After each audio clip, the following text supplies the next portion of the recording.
सत्ताधारीहरूलाई के बाध्यता पर्यो भन्दाखेरि परिस्थिति र बाध्यताले मनस्थिति परिवर्तन गर्न बाध्य भयो। यो मनोमानी राज्यपछि यो नक्सा पनि जारी गरिएको होइन। यदि उनीहरूले मनोमानी राज्यपछि यो नक्सा जारी गर्थ्यो भने यो त पहिल्यै हुनु पर्थ्यो।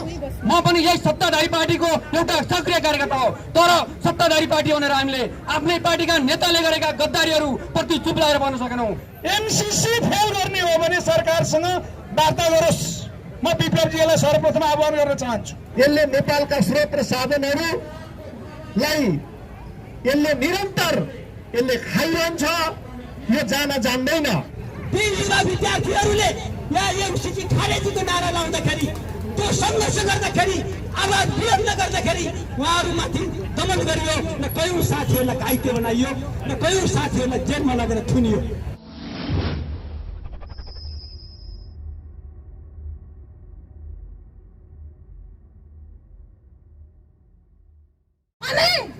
अर्कोतिर पश्चिममा अमेरिकी साम्राज्यवादले हाम्रो देशलाई एमसीसी नामको कथित भाइरस भित्राउन खोजेर यो देशलाई एउटा अमेरिकाको प्रान्त बनाउन खोजिरहेको छ। आदरणीय न्यायप्रेमी दाजुभाइ दिदीबहिनीहरू, यसका विरुद्ध हामीले विगत 6-8 महिनादेखि जेहाद छेड्दै आएका छौँ र म के भन्न चाहन्छु भने म यति भनिरहँदा म साम्राज्यवाद र विस्तारवादलाई पनि मात्रै पनि भन्दिन। हाम्रो लडाइँ भनेको अमेरिकासँग होइन, हाम्रो लडाइँ भनेको भारतसँग होइन, हाम्रो लडाइँ भनेको अमेरिकी शासकसँग हो, हाम्रो लडाइँ भनेको भारतीय शासकसँग हो, भारतीय जनता र अमेरिकी जनतासँग होइन।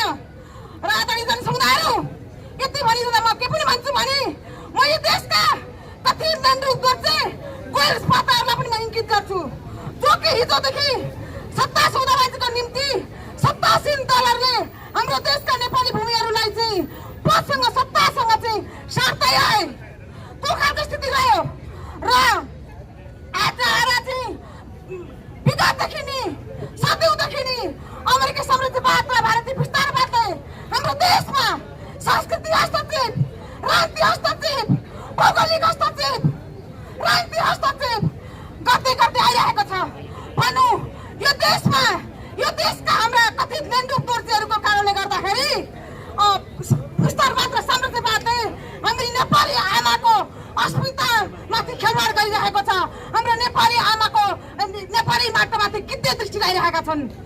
आदरणीय जनसमुदायहरू, यो स्थितिसम्म आउँदाखेरि हामीले थोरै भए पनि भारतीय सीमा अतिक्रमण विरुद्ध लड्नलाई थोरै भए पनि हामीले चाहिँ सफल भएका छौँ।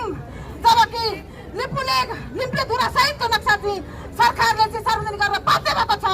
तर आदरणीय न्यायप्रेमी जनसमुदायहरू, त्यतिले मात्रै पुग्दैन। एमसीसीको विरुद्धमा आउने दिनहरूमा एमसीसी रोक्नको लागि जे जस्तो कदम चाल्नको लागि पनि हामी तयारी अवस्थामा रहनुपर्छ। कम्युनिस्ट पार्टीको सरकार भएको घडीमा आज फेरि महाकाली, कोशी, गण्डकी भन्दा पनि भयानक इस्ट इन्डिया कम्पनीको नयाँ संस्करणको रूपमा मिल्लिङ च्यालेन्ज कर्पोरेसन जस्ता राष्ट्रघाती सम्झौताहरू गरेर नेपाली जनतालाई नवोपनिवेश बनाउन, नेपाल राष्ट्रलाई नवोपनिवेश बनाउने धृष्टताको प्रपञ्च रचिरहेको छ।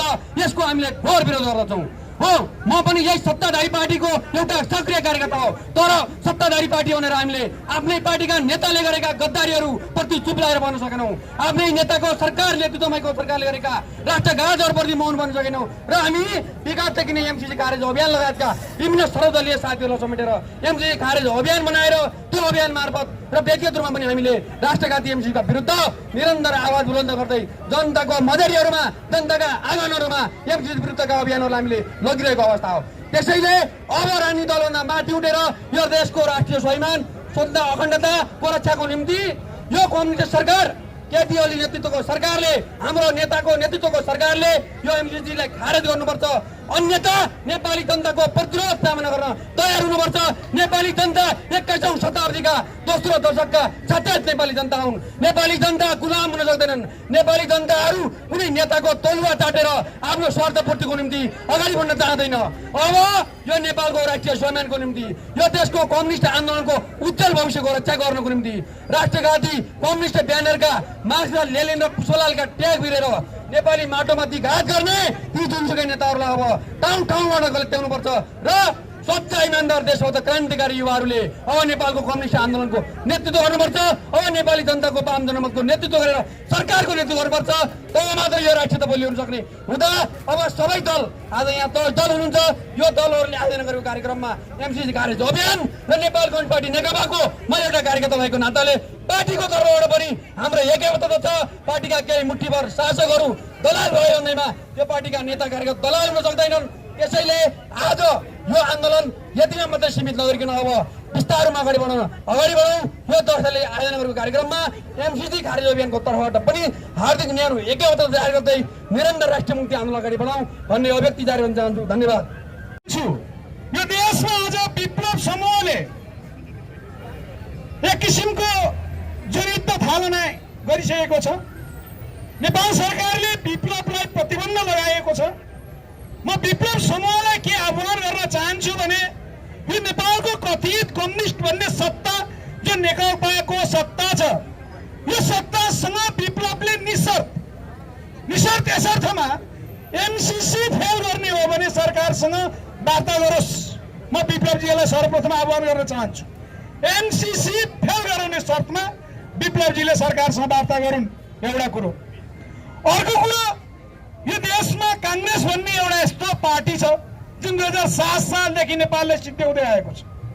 त्यो पार्टीले 2011 सालमा कोशी सम्झौता, राष्ट्रघाती सम्झौता गर्यो, महाकाली सम्झौता गर्यो, त्यसमा एमालेलाई समेत सिद्ध्यायो, तत्कालीन एमालेलाई। त्यसको नेतृत्व अहिले फेरि केपी ओली हुनुहुन्छ। त महाकाली सन्धिमा सबभन्दा प्रमुख भूमिका खेल्ने नेतृत्व त्यो बेलाको केपी ओली अहिले प्रधानमन्त्री हुनुहुन्छ। यो नेपालमा अब राष्ट्रघात र देशद्रोह कार्य हुन केही बाँकी छैन। हुँदा नेपाल राष्ट्र औपचारिक रूपमा अमेरिकालाई बुझाउनको निमित्त अहिले एमसीसी लिएर आएको छ। यसर्थमा म भन्न चाहन्छु, नेपालमा एमसीसी किन लागू गर्न खोजिँदैछ त भन्दा अमेरिका र भारत मिलेर नेपालमा कम्युनिस्ट विरोधी शक्ति स्थापना गर्न चाहन्छ अमेरिका। यो कुरो अहिलेको सत्ताले किन बुझिरहेको छैन? यो सत्ता, कम्युनिस्ट सत्ता, आफ्नै कम्युनिस्टलाई धक्का दिनको निमित्त हाम्रो छिमेकी राष्ट्र चीनको उत्तर प्रगतिलाई रोक्नको निमित्त नेपालमा कम्युनिस्ट विरोधी शक्ति स्थापना यो एमसीसी जो पारित गराउन खोजिएको छ, यसमा कांग्रेस र अहिलेको सत्ता जो नेकपा यो किन मरिमेटेर लागिरहेको छ?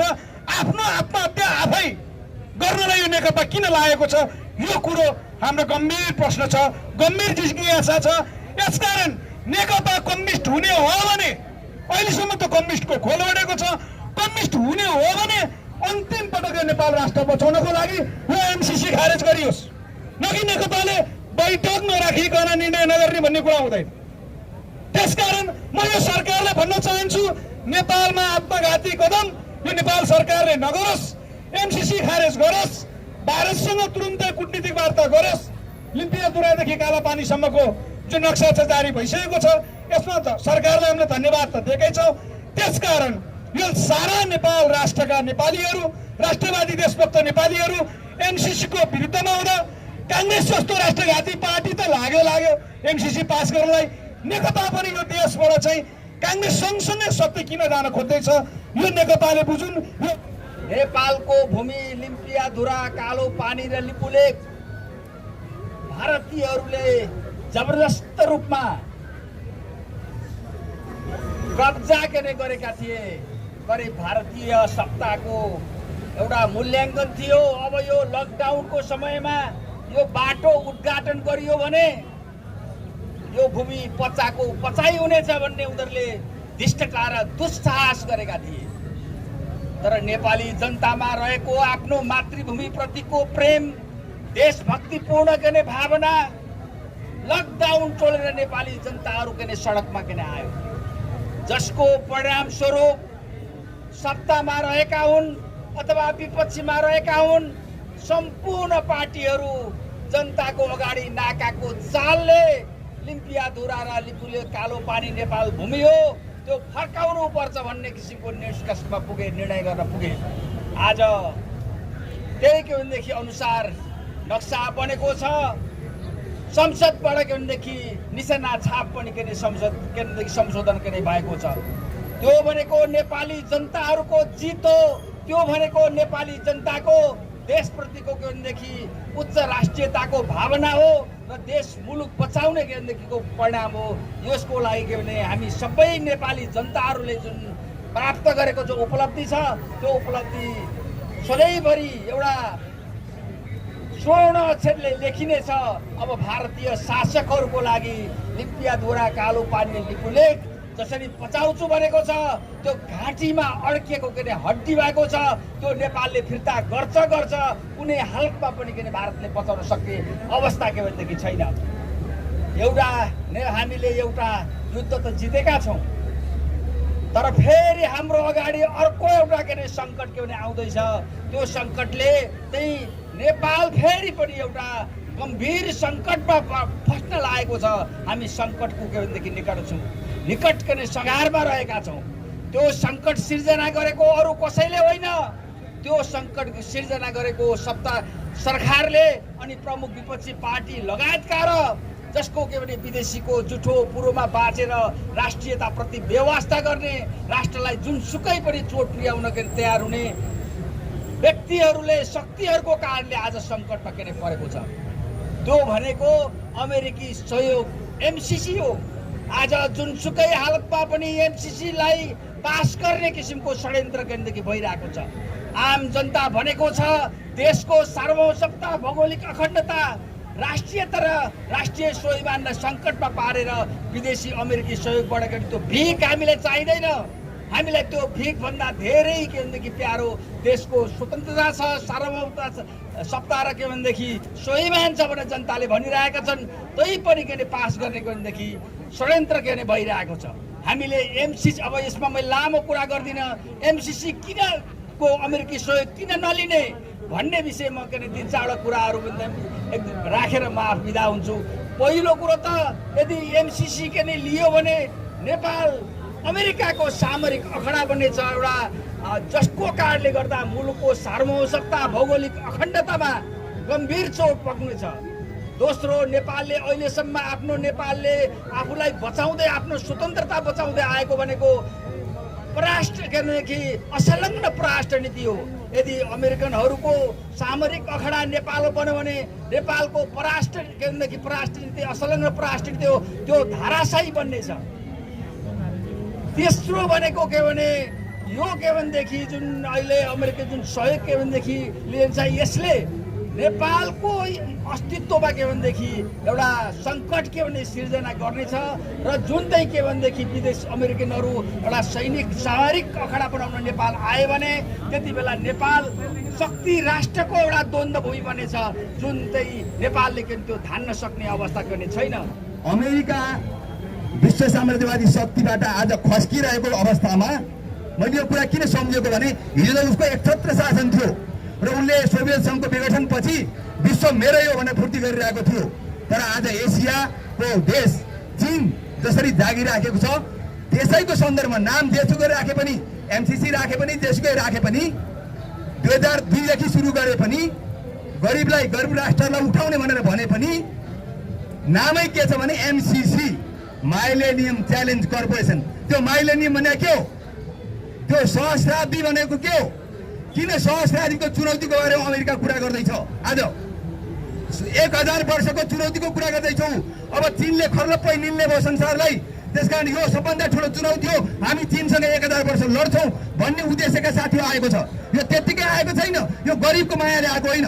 गरिबको माया गर्ने भए इराकमा के गर्यो, लिबियामा के गर्यो, सिरियामा के गर्यो, भियतनाममा के गर्यो हामीले देखेका छौँ।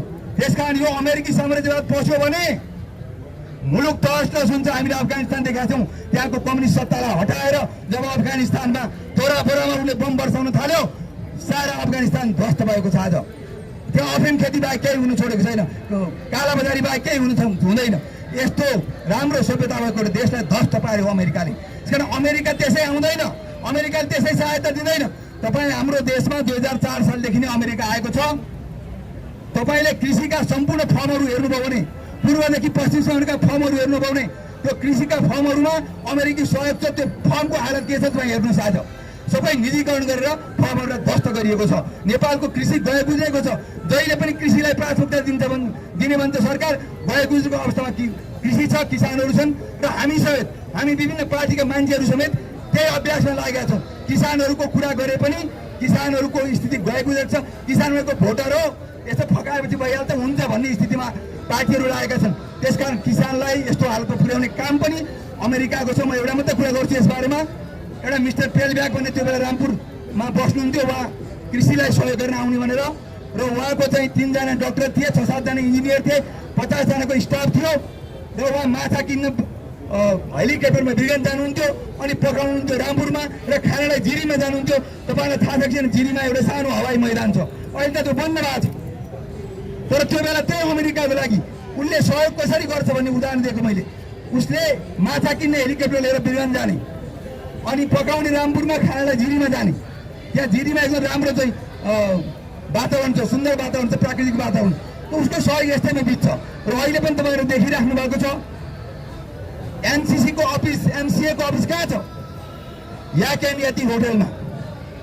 याकेन होटलमा तपाईँहरूलाई भनिराखेको छ, के भनेको छ भन्दाखेरि यसले बिजुलीको ग्रिड निर्माण गर्छ 400 केबी को। हाम्रो प्राधिकरणले त्यो ग्रिड निर्माण गर्दा प्रति किलोमिटर 4 करोड रुपियाँ लाग्छ। तर यो अमेरिकाले अहिले कतिमा बनाउँदैछ 1 किलोमिटरको भन्दाखेरि 20 करोड। कति महँगो योजना दिँदैछ। र त्यो 400 केबी को विद्युत लाइन जुन यहाँ हाम्रो देशमा खोला हुँदैछ त्यो हाम्रो निम्ति होइन, त्यो भारतमा बिजुली बेच्नको निम्ति हो। बिजुली हामीले उत्पादन गर्ने, हामी वर्करको वर्कर भइराख्ने, अनि त्यसको खपत भारतले गर्ने, अनि भारत चाहिँ औद्योगिकरण हुने, हामी जहिले पनि मजदुरको मजदुरै रहने, हामी हाम्रो देश जहिले पनि पछाडि पर्ने। यस्तो किसिमको सम्झौता त्यो पनि नेपालको सार्वभौमतालाई अपमान गर्ने, नेपालको संविधानलाई अपमान गर्ने, नेपालको कानुनलाई अपमान गर्ने र सम्पूर्ण कुरा अमेरिकाको माताहतमा पार्ने, र उसले यो देशमा अखडा सिर्जना गर्ने र चीनलाई च्यालेन्ज गर्ने, र अमेरिकाले चीन र भारतले दुवैलाई चाहिँ घुमाउने टुप्पी समाएर भन्ने हिसाबमा यो आएको हो। लड्दो रूपमा आएको छैन। यो नेपाललाई त उसले यहाँ बस्दिएपछि, मैले 55 अरब दिएपछि 55 अरबको घाँस हालेपछि सबैलाई पुगिहाल्छ भन्ने हिसाबमा आइराखेको छ। त्यसकारण हामीले यो त्यसै ठट्टामा विरोध गरे होइन। यो एमसीसी को विरोध हामीले अहिले मात्रै गरे होइन, आजभन्दा 4 महिना अगाडि हामीले 7 प्रान्तमा एमसीसी को विरोध गरेका थियौँ। हामी एमसीसी को विरोध लगातार गरेर आइरहेका छौँ र सरकारले सुनेको छैन। नसुनेको मात्रै होइन, सदनमा प्रस्तुत गर्यो, बजेटमा समेत प्रस्तुत गर्यो, र कसै गरी पास गर्ने हिसाब किताबमा छ। र पार्टीभित्रको अन्तर्विरोधलाई पनि यो संसदको कुरा हो भनेर यो पास गर्ने हिसाब किताबमा छ। र यसले गर्दा एउटा शङ्का उत्पन्न गर्छ। त्यो शङ्का भनेको के हो भने अहिले लिपुले कालापानी र लिम्पियाझोराका बारेमा जुन राष्ट्रिय सहमति देखा परेको छ, त्यो सहमति संदिग्ध बनाउँछ यसले। यदि एकातिर राष्ट्रघात गर्ने, अर्कोतिर राष्ट्रवादको नारा लगाउने हो भने यस्तो दोगला चरित्रको सरकारले यो काम गर्दैन भनेर विश्वास गर्न सकिने अवस्था छैन। त्यसकारणले यो खतरा छ। कालापानीबाट भारतीय सेना नहटेसम्म यो राष्ट्रिय सहमतिको पनि अर्थ सार्थक अर्थ केही हुँदैन। केवल हाम्रो नक्सामा ताली बजाएर मात्रै हुँदैन, त्यहाँबाट भारतीय सेना हट्नुपर्छ, यो सम्झौता खारिज हुनुपर्छ। र यो सम्झौताले नेपालको हित गर्नेवाला छैन। श्रीलङ्काले त्यसलाई चाहिँ फर्काइदिइसक्यो। 49वटा देशमा लागू भएको, अहिले सबै देशले 40वटा देशले त्यसलाई हटाइसके। अब 8वटा देशमा छ। उसले घुर्की लगाइरहेको छ। र अमेरिकाको एउटा कुरा चाहिँ सही मान्नुपर्छ हामीले। उसले के भनिरहेको छ भने यो आइपिएसकै अभिन्न अङ्ग हो भनेर भनिरहेछ। उसका अधिकारीहरू त्यो भनिरहेछन्, कागजमा लेखिया छैन। तर त्यो भनिराखेको हुनाले, उनका आधिकारिक मान्छेहरूले, मन्त्रीले भनिराखेको हुनाले, उपमन्त्रीले, यो दक्षिण एसियाली उपमन्त्रीले भनिराखेको हुनाले त्यो कुरालाई हामीले आधिकारिक मान्नुपर्छ। कागजमा लेखेर मात्रै हुँदैन, यो हाम्रो संसदले पास गरेर मात्रै हुँदैन। तपाईँले देख्नु नि इराकको संसदमा सुलेमानलाई मारेपछि यो सैनिक अखडा हटाऊ भन्दाखेरि मेरो जम्मै क्षतिपूर्ति देऊ अनि मात्रै जान्छु भनेर भन्यो अमेरिकाले। अमेरिका पसेपछि मुलुक ध्वस्त हुन्छ र उसले हाम्रो युरेनियमलाई पनि आँखा लगाएको छ। युरेनियम भनेको अत्यन्तै महँगो चिज हो भने हामीलाई थाहा छ। त्यस कारणले यो एमसीसी यहाँ आयो भने केवल नेपाललाई सैनिक अखडा बनाउने मात्रै होइन, यसले चीन र भारतलाई पनि पिर्ने छ र चीन र भारतका मान्छेले पनि सोच्नुपर्ने अवस्था छ। यसले नेपालका स्रोत र साधनहरूलाई यसले निरन्तर यसले खाइरहन्छ, यो जान जान्दैन।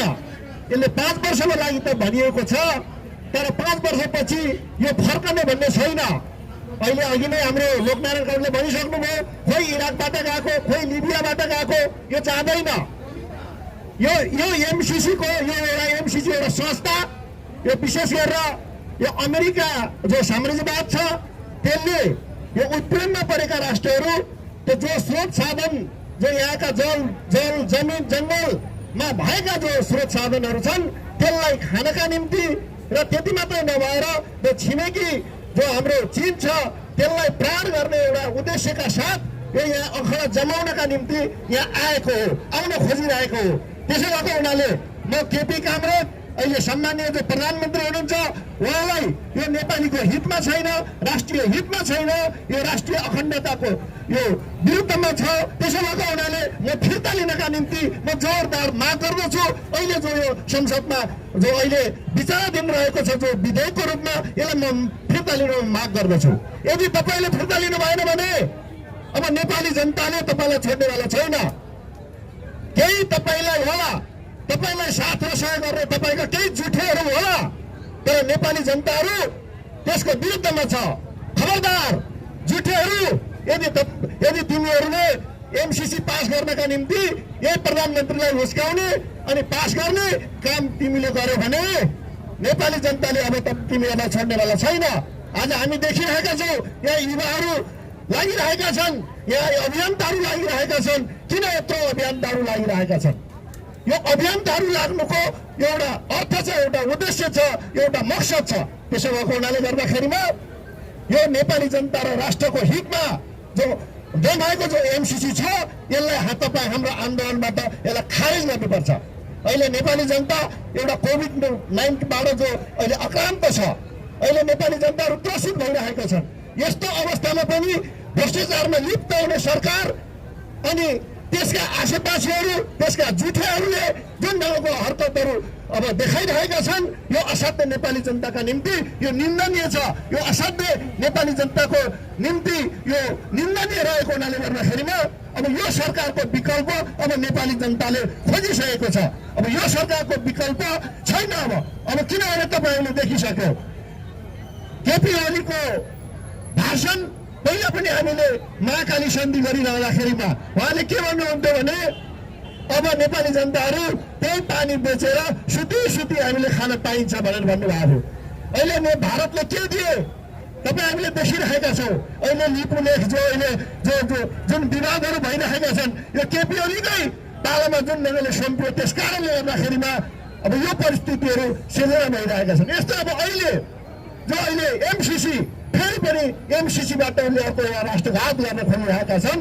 नेपाली जनताले अब यसलाई कृमार्थ यसलाई दिनुहुन्न, खबरदार गर्नुपर्छ।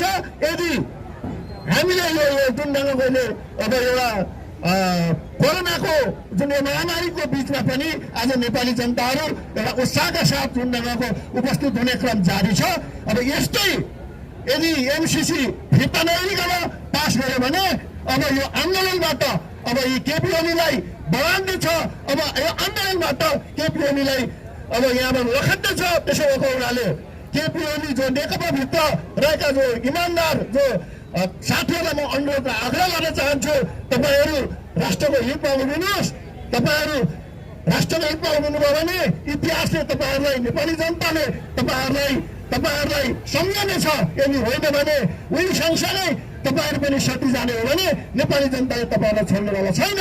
यसको प्रकृति आर्थिक भन्दा खतरनाक पक्ष के छ भने यो एमसीसी भन्ने के हो यसलाई हामीले बुझ्न जरुरी छ। धेरै मान्छेहरूले धेरै आफूलाई बुद्धिजीवी भन्ने मान्छेहरूले आइएनजिओका मान्छेहरूले यसको पक्षमा अलिअलि वकालत गर्न सुरु गरेका छन्। यसको सफलताको पक्षमा उनीहरूलाई के थाहा छैन भने उनीहरूले आर्थिक मात्रै योजना हेर्छन्, आफ्नो रोजीरोटी मात्रै हेर्छन्।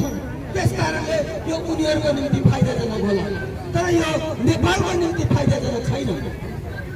यो एमसीसी लाई बुझ्नको निम्ति यो किन गठन भयो भन्ने कुरा हामीले बुझ्नु जरुरी छ। जब विश्वमा अमेरिका र रुसको शीत युद्ध चाहिँ समाप्त भयो, विश्वभरबाट समाजवादी व्यवस्थाको पतन भयो र चीन समेत ऊ चाहिँ साम्राज्यवादी रूपमा गएर पनि ऊ एउटा विकसित रूपले चाहिँ विश्वको सामु चाहिँ उसको विकास निर्माणमा ऊ अगाडि बढेको छ। अमेरिकाको निम्ति ऊ चुनौती बनेको छ। त्यसकारणले अमेरिकाले यो बदलिएको परिस्थितिमा, हिजोको जस्तो अहिले बदलिएको परिस्थितिमा आफ्ना नीतिहरूलाई अगाडि बढाउनको निम्ति उसले मिलेनियम च्यालेन्ज कर्पोरेसनको स्थापना गरेको हो। यो अमेरिकाको साम्राज्यवादको विश्व नीति हो। त्यो नीति अनुसार हाम्रो देशमा त्यो मिलेनियम संस्थाले सम्झौता गरेको छ। त्यो स्थापित जुन संस्था छ, यो संस्था आफैमा यो शब्दबाटै चाहिँ पूर्ववर्ती साथीहरू तपाईँहरूले भन्नुभयो मिलेनियम च्यालेन्ज होइन, यो चाहिँ 100 वर्षको निम्ति संसारको निम्ति चुनौती गयो। यो चुनौती अमेरिकाको विश्वलाई दिएको चुनौती हो र त्यो चुनौतीको रणनीति अनुसार उसले नेपालसँग चाहिँ सम्झौता गरेको छ। यो सम्झौताले यसले हेर्दाखेरि कुनै सामरिक महत्त्वसँग यो जोडिँदैन, तर योसँग सम्बन्धित जुन आइपिएस छ, इन्डो पेसिफिक स्ट्राटेजी छ अमेरिकाको, जहाँ दक्षिण एसियामा त्यसले चाहिँ काम गरिरहेको छ, त्यसको यो अङ्ग हो। यो एमसिसीको अङ्ग भएको हुनाले यसले हाम्रो देशको सामरिक नीति अथवा हाम्रो असंलग्न परराष्ट्र नीतिलाई समेत प्रभावित गर्ने भएको हुनाले हामीले यसलाई खारेजै गर्नुपर्ने कुरामा जोड दिइरहेका छौँ। किनभने त्यो आइपिएससँग यो सम्बन्धित भएपछि उसले आर्थिकको मात्रै होइन, आर्थिक विकास निर्माण होइन, त्यहाँ गरिबी निवारण गर्ने कुरा पनि उल्लेख छ, त्यो विषयलाई पनि होइन। त्यहाँभित्र हेर्नुहोस् त के लेखेको छ, नेपालको सुशासन कायम गर्न भनेर लेखिएको छ। यो आर्थिक परियोजना हो कि राजनैतिक परियोजना हो? जसरी अहिले हामीले त सुशासनको पक्षलाई देखिराखेका छैनौँ, यसभित्रको सामरिक पक्षलाई, सैन्य गठबन्धनलाई हामीले देखिरहेका छैनौँ। त्यसो भएको हुनाले यो सन्धि, यो सम्झौता घोर राष्ट्रघाती छ। त्यसो भएर यो राष्ट्रघातीलाई, सन्धिलाई खारेज गर्नुपर्छ। नेकपाको तर्फबाट त्यो सम्झौताको बारेमा अध्ययन गर्नको निम्ति एउटा कार्यदल बनेको छ र त्यो कार्यदलले पनि यसलाई संशोधन नगरिकन पारित हुन भनिरहेको छ। हाम्रो के भनाइ छ भने उहाँहरूले दिएको सुझाव पनि सकारात्मक होला, उहाँले यथास्थितिमा स्वीकार गर्नुहुन्न भनिराख्नु भएको छ, त्यो ठिक छ। तर हाम्रो भनाइ यो छ कि त्यो जतिसुकै परिमार्जन गरे पनि त्यो एमसिसीको सम्बन्ध आइपिएससँग रहेका कारणले, अमेरिकाको प्रशान्त क्षेत्रीय रणनीतिसँग चाहिँ यो सम्बन्धित रहेका कारणले यसलाई संशोधन गर्न पनि पारित गर्न सकिँदैन। यदि यसलाई अहिले हामीले पारित गऱ्यौँ भने हामीले अहिले केही देख्दैनौँ। जस्तै तपाईँले हेर्नुहोस्, पिपा सम्झौता कैयौँ खतरनाक र चाहिँ राष्ट्रघाती चाहिँ सम्झौता हो, अहिले हामीले केही देखा परेको छैन। किन देखा परेको छैन भन्दाखेरि त्यो परिस्थिति आउँदा बित्तिकै भारतीय साम्राज्यवादले त्यसलाई जब कार्यान्वयनमा अगाडि लिएर आउँछ तब नेपाललाई समस्या पैदा हुन्छ। अहिले पनि यो एमसिसीको बारेमा मानिसहरूले आर्थिक सम्झौता मात्रै मानिरहेका छन्, विकास निर्माणको सम्झौता, सहयोग सम्झौता मानिरहेका छन्। यो त्यहाँसम्म मात्र सीमित छैन र यो दोस्रो सम्बन्ध भएको हुनाले यसलाई खारेजै गर्नुपर्छ भन्ने हाम्रो पार्टीको पनि मान्यता छ, 10 दलको मान्यता छ। आज यो कार्यक्रमसँग ऐक्यबद्धता जनाउनु हुने संगठन र व्यक्तित्व समेतको चाहिँ ऐक्यबद्धता छ। निरन्तर रूपमा खबरदारी गर्ने क्रममा आम नेपाली जनता एकजुट भए एक ठाउँमा आएर आफ्नो राष्ट्रियताको लागि सङ्घर्ष गर्नको निमित्त तयार भएपछि यो सरकार बाध्य भएर अहिले त्यो निपुणित नीति दिएर काला पानीलाई आफ्नो नक्सामा राख्नको निमित्त बाध्य भएको कुरा पनि यहाँहरू सबैलाई बुझिँदैछ। हामीले निरन्तर रूपमा सङ्घर्ष यदि नगरेको थियो भने त्यो विभाग हामीले नक्सामा पनि हामीले कैद गर्न सक्ने थिएनौँ र हाम्रो विभाग हामीबाट त्यो गुमिसकेको अवस्था थियो र लामो समयदेखि घुम्दै आएको अवस्था थियो।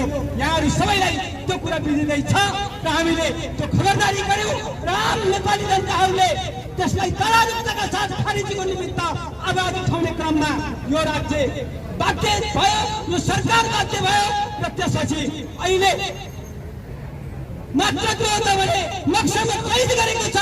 तर फेरि पनि चुनौतीहरू नेपाली जनताको अगाडि, हामी नेपाली संविधानीहरूको अगाडि फेरि पनि एउटा चुनौतीहरू छन्। त्यो चुनौतीको सामना गर्नको निमित्त हामी एकदम तयार भएर बस्नु जरुरी छ।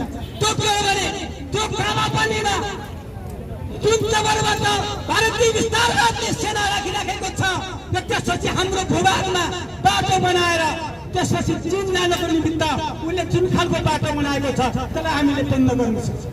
यी दुईटा चुनौतीहरू हाम्रो अगाडि त्यो बाँकी नै छ। त्यसैले फेरि पनि हामी चलाखो हुन सकेनौँ भने त्यो नक्सामा आयो भनेर मात्र हामी बस्यौँ भने त्यो हाम्रो भूभाग फेरि पनि त्यो गुमे हुन सक्छ। किनकि यही भारतीय दलालहरूले फेरि पनि के हो त भन्दाखेरि भारतको अगाडि त्यो घुँडा टेक्न सक्ने सम्भावना त्यत्तिकै प्रबल छ र म यहाँलाई त्यो विषयमा पनि सचेत गराउन चाहन्छु।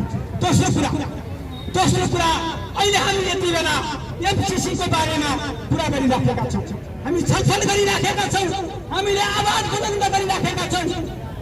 एमसीसी सम्झौता के हो भन्ने विषयमा थुप्रै मित्रहरूले आफ्ना कुराहरू यहाँ राखिसक्नुभयो।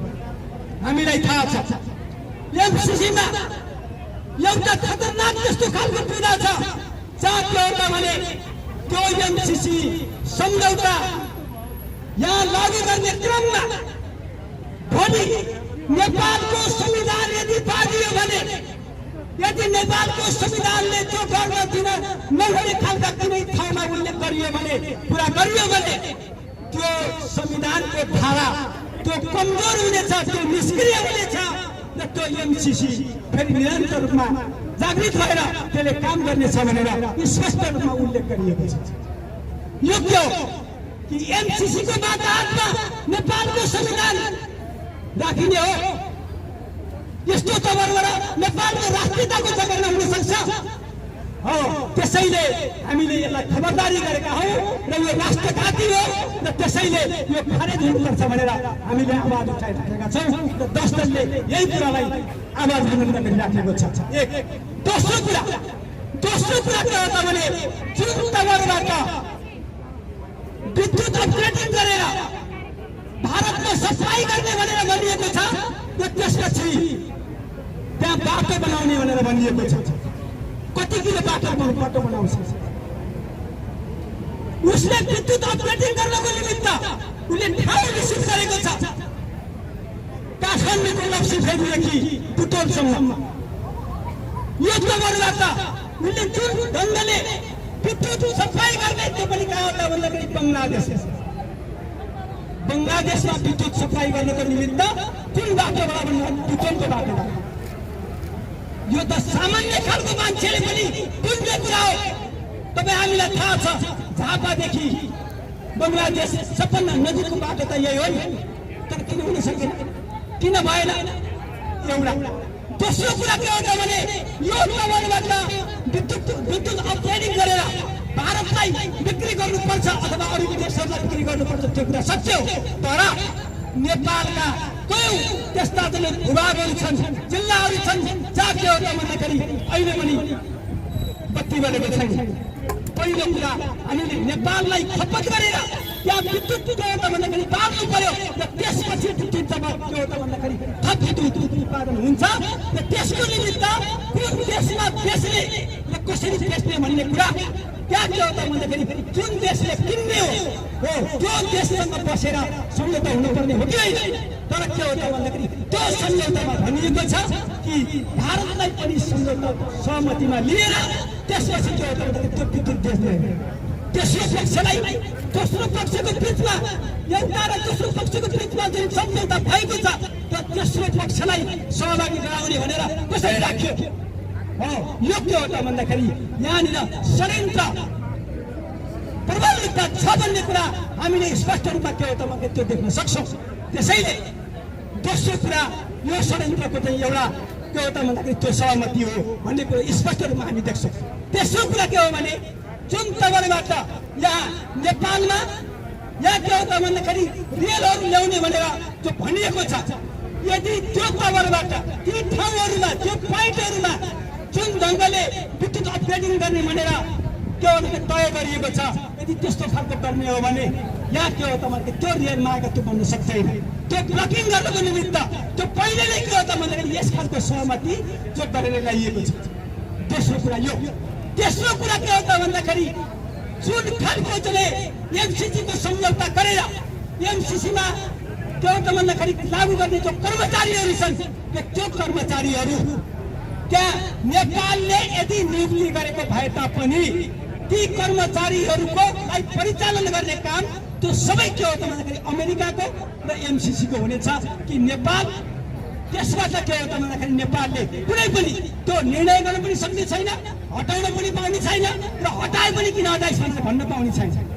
मतलब यस्तो खालको एमसिसी सम्झौता गरेर अहिले तपाईँ हामीले देखिराखेका छौँ र यहाँ साथीहरूले भन्नुभयो कि सिंहदरबारभित्र राखिएको अफिसलाई उठाएर 5 तारे होटल एकिनेटीमा लगेर त्यसपछि एमसिसीको चाहिँ एउटा अहिले अफिस खोलिएको छ। 1 वर्षदेखि त्यहाँ के हो त भन्दाखेरि अरबौं रुपियाँ खर्च गरेर अहिले के हो त भन्दाखेरि नेपालका कर्मचारीहरू त्यहाँ बसेका छन्।